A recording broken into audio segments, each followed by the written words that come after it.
Dans le précieux et merveilleux nom de notre Seigneur Jésus-Christ, et bienvenue encore au fuseau divin afin de nourrir votre âme avec la parole de Dieu. Aujourd'hui, nous allons parler de la tentation. Ouvrons ensemble nos Bibles dans Hébreux 2, verset 18. L'apôtre Dieu déclare: car ayant été tenté lui-même dans ce qu'il a souffert, il peut secourir ceux qui sont tentés. Donc Jésus-Christ, étant lui-même passé par la tentation, peut secourir nous qui subissons les tentations. Amen. L'apôtre Dieu dit la même chose dans Hébreux 4, verset 15. L'apôtre Dieu dit: car nous n'avons pas un souverain sacrificateur qui ne puisse compatir à nos faiblesses. Au contraire, il a été tenté comme nous en toutes choses sans commettre de péché. Cela est vu clairement dans Matthieu 4, où Jésus-Christ a subi toutes sortes de tentations, mais il a su résister à ces tentations par la parole de Dieu, en disant: il est écrit. Amen. Donc, nous devons savoir que la tentation, elle a deux parties. Il y a l'épreuve qui vient de Dieu et il y a l'induction au péché qui vient de Satan. Amen. L'épreuve, elle vient de Dieu et l'induction au péché, elle vient de Satan. Il faut savoir que le Seigneur n'induit pas au péché, le Seigneur éprouve ses enfants parce que la parole de Dieu déclare dans Jacques 1, verset 13 que personne, lorsqu'il est tenté, ne dit: c'est Dieu qui me tente, car Dieu ne peut être tenté par le mal et il ne tente lui-même personne. Amen. Donc le Seigneur ne tente pas ses enfants, mais il passe ses enfants par des épreuves. Pour mieux comprendre cela, ouvrons nos Bibles dans Jacques 1, verset, comprendre comment le Seigneur éprouve ses enfants pour leur perfectionnement, pour qu'ils s'affermissent en lui. Ouvrons nos Bibles dans Jacques 1, verset 2 à 4. L'apôtre déclare: mes frères, regardez comme un sujet de joie complète les diverses épreuves auxquelles vous pouvez être exposés, sachant que l'épreuve de votre foi produit la patience. Patience qui est un fruit de l'esprit. Verset 4, l'apôtre dit: mais il faut que la patience accomplisse parfaitement son œuvre, afin que vous soyez parfaits et accomplis sans faillir en rien.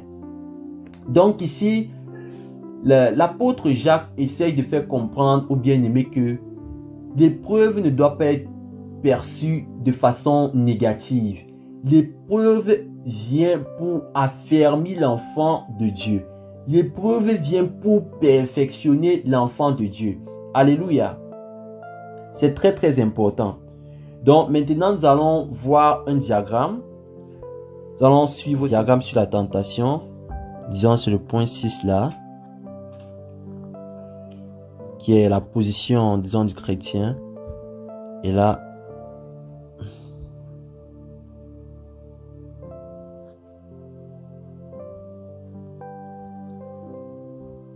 c'est ton point actuel, position actuelle.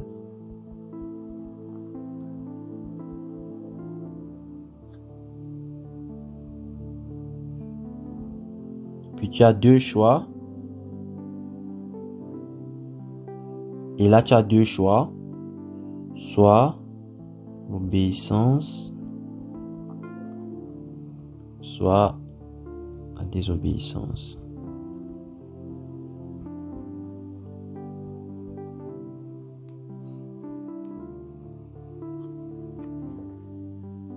Amen.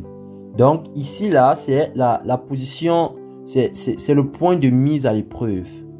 Position actuelle, ton point de mise à l'épreuve. Chaque enfant de Dieu a une épreuve. Il a une épreuve dans sa marche avec Dieu. Tu dois passer par cela. Ce qui va permettre à Dieu de te tester, de connaître à quel niveau tu es rendu.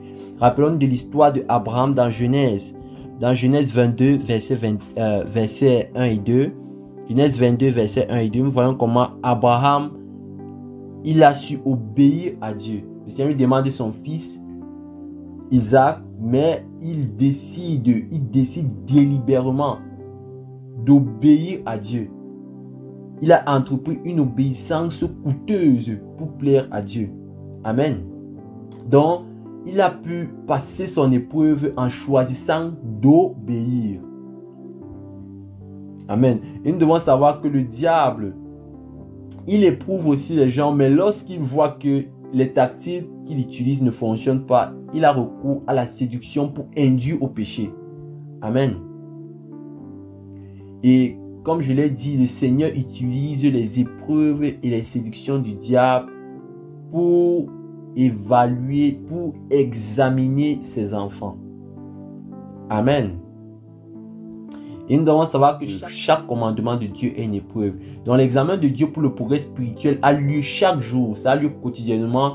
Et chaque commandement de Dieu nécessite d'obéissance qui conduit directement à la promotion spirituelle.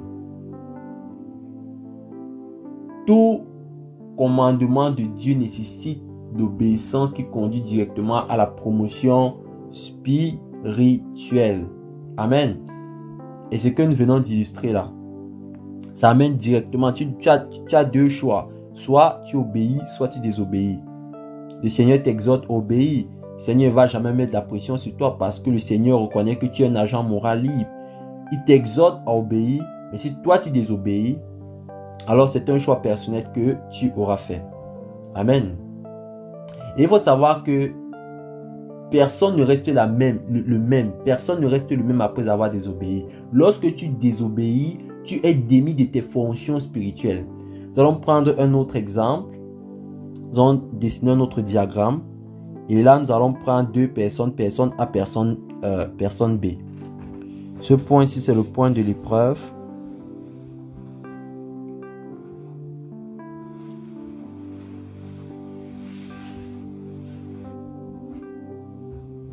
Voilà ce qui se passe.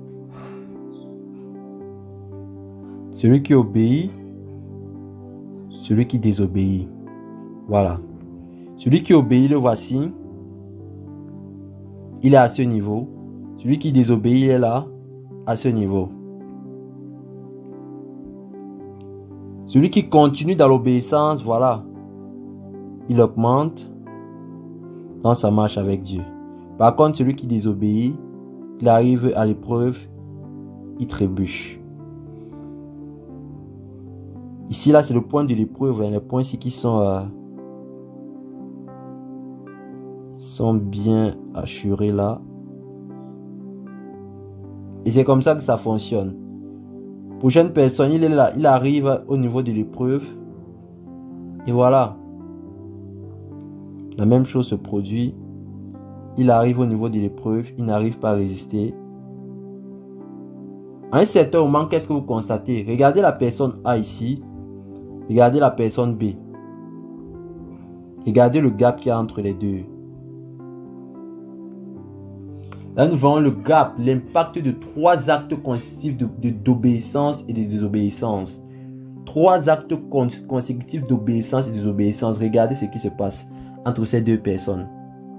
Constatez vous-même le gap qu'il y a entre deux personnes où l'un a décidé d'obéir à Dieu et l'autre pas. Très grand gap entre les deux. Très grand gap.